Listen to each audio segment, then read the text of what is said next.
Hello friends, मेरे channel में आपका स्वागत है। आज हम आपको छठ गीत सुनाएंगे। बहुत ही सुंदर गीत है। प्लीज़ मेरे चैनल को सब्सक्राइब जरूर से जरूर कीजिएगा।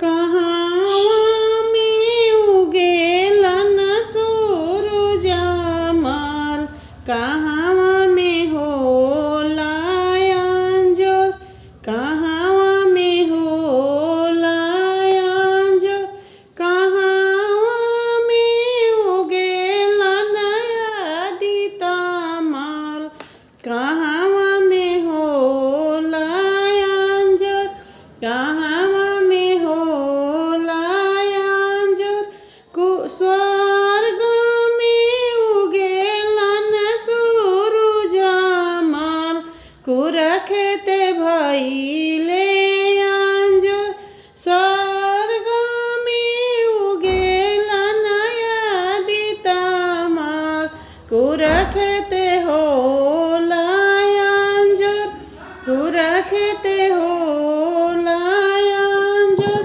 सभावा में बैठेले कवन सिंह, सभावा भइले अंजोर, सभावा में बैठेले कवन सिंह, सभावा भइले अंजोर, सभावा भइले अंजोर, बिनती से बोले उनकर रनिया, सुनी स्वामी बचन हमर, बिनती से बोले उनकर धनिया, सुनी स्वामी बचन हमर, सुनी स्वामी बचन हमर, गैया दुहिना